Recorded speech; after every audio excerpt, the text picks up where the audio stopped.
Good morning. You're Jaleisha Wade. And Ms. Wade was previously in court, entered a plea of guilty to aggravated perjury.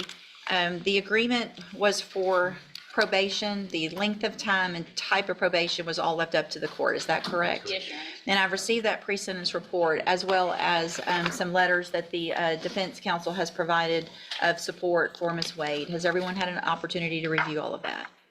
Yes, Your Honor. Guys, the courtroom's already heavy as the judge opens the case, confirming Julia Wade's guilty plea and the seriousness of aggravated perjury. Are there any additions or corrections to that pre-sentence report? The only correction, it stated that Mrs. Wade's driver's license had expired, but it expires in 2030. So her driver's license Okay. is good. So that's the only. Okay. Mr. Coleman? Nothing with regard to the PSI, just a brief argument. It is on the court's ready to hear. Sure. Ms. Holmes, I'll let you go ahead with the argument. Yes, Your Honor. Thank you.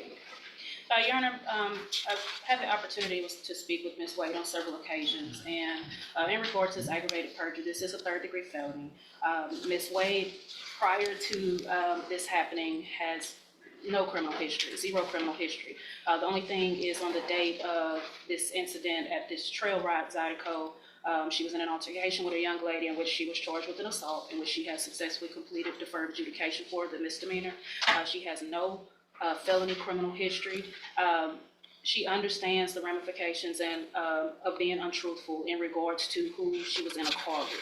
She was a passenger in a vehicle, and that is what she was indicted for, as to being untruthful as to who all was in this vehicle that she was a passenger in. Your Honor, we understand when, testifying, when she was subpoenaed to testify in front of this grand jury, that you need to be truthful, and she understands that. And moving forward, she wants that opportunity to show that she can be, obviously, continue to be a productive citizen in society, and she's asking for that second chance. We are obviously asking for deferred adjudication in this matter. We believe that this is a case that should be afforded that opportunity for Ms. Wade. She is a single parent who provides for her son. She works hard. She has, as I stated, no other history. And as you can see on the evaluation in this PSI, it's indicate a low risk level, which we feel is very important for the court to know, because it suggests that offenders who are rated as low often self-correct. And we believe that Ms. Wade will self-correct and understand her actions moving forward in life, but we do want her to have that second chance to be able to complete a deferred adjudication so she does not have a felony conviction on her record. We know that this is a court of second chances. We've seen several times people who I believe sometimes have more heinous crimes that get the opportunity at deferred adjudicated probation. And I believe that Ms. Wade should have that opportunity as well. We do know that obviously it's your decision, Your Honor, in regards to that, and in regards to the length of time. Being that this is a third-degree felony, we are asking if the court grants Ms. Wade this deferred adjudication, if it could be in the range of possibly 3 to 5 years, as opposed to the maximum 10. It states that she lacks prior felony convictions that suggest that this incident may represent an aberration rather than a pattern of criminal behavior. In addition, it states in this PSI that her stable employment, parental responsibilities, and minimal prior criminal records support the feasibility of probation as a means to rehabilitate rather than to punish. And we feel like having a straight probation will be more of a punishment rather than a rehabilitation, so that she can self-correct and be productive and have that opportunity to move forward in life without this conviction. So, Your Honor, we are asking for deferred adjudication in the range of 3 to 5 years if possible, so that Ms. Wade can prove that this will not happen again.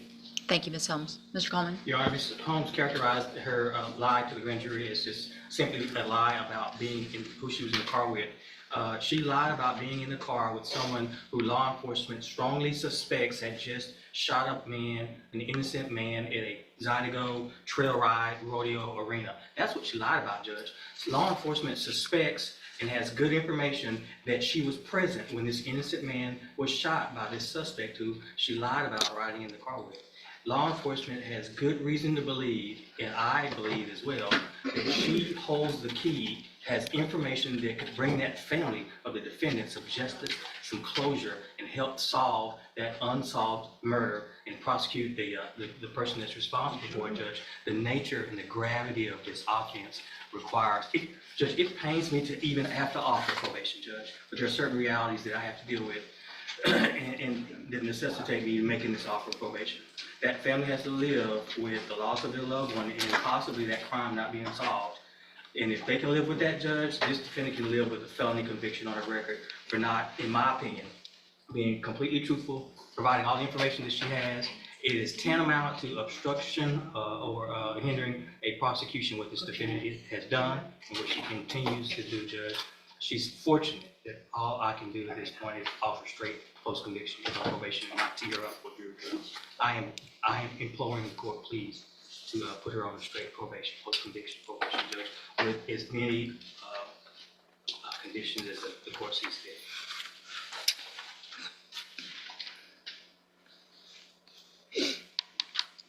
So, Ms. Wade, I don't know if you've been in here all morning, but I've had a couple of tough sentencings. The information that you he's right. You know, you didn't do, we're not just talking about some crime, we're talking about a murder that you lied about. That still, and maybe never will be resolved. So I understand and agree with Mr. Coleman. The other side of that, other than that day, you've never been in trouble. And I don't know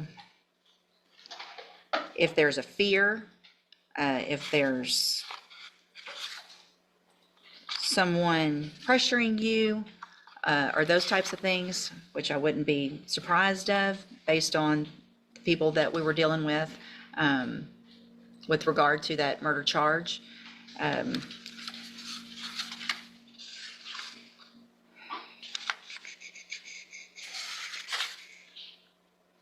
Ms. Holmes is correct, though, that, there are offers and agreements every day in here for worse offenses, where I do give deferred probation, where people actually shoot people in aggravated assaults and things like that, and robberies.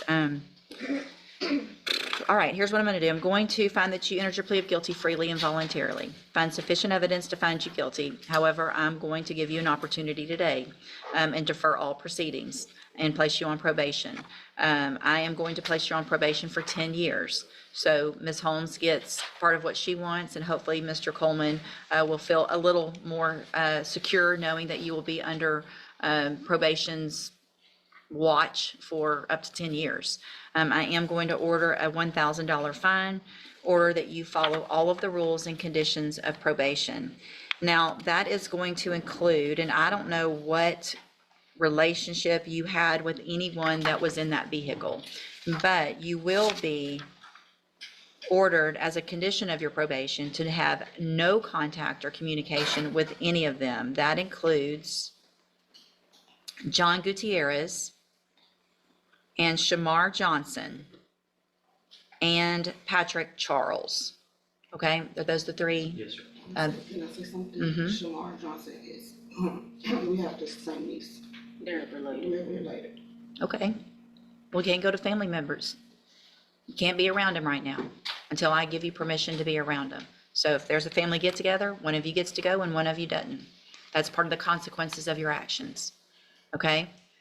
He was in the truck also, and I don't know what he knows or did, but obviously everybody that was in that vehicle probably has some information about something terrible that happened that day. Otherwise, there wouldn't have been the lies told.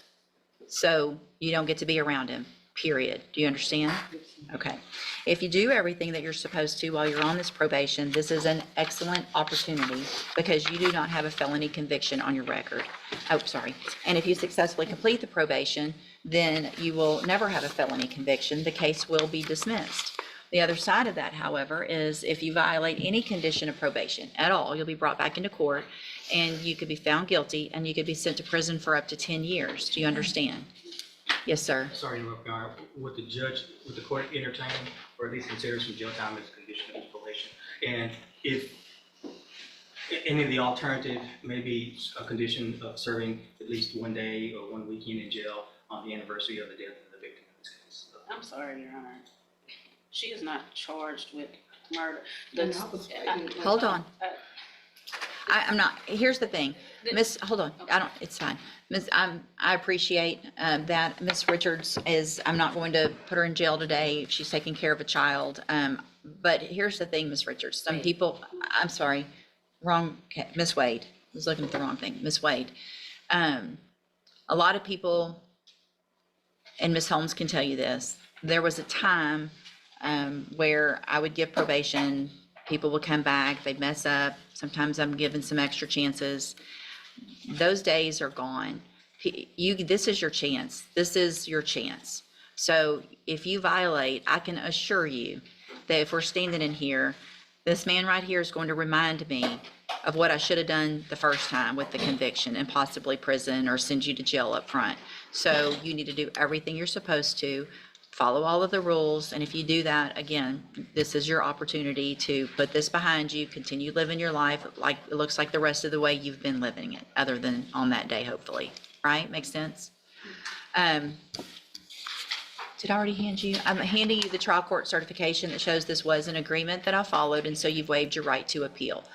You need to have a seat here in the courtroom. Probation will call you up when she's ready to go over your paperwork. I didn't have a question. She lives in Texas City. I think that's Galveston County. Will she have the opportunity to transfer? Talk to probation today when she calls you up about where you live, and they'll have to do the appropriate paperwork, and it'll be transferred to where you live. Okay?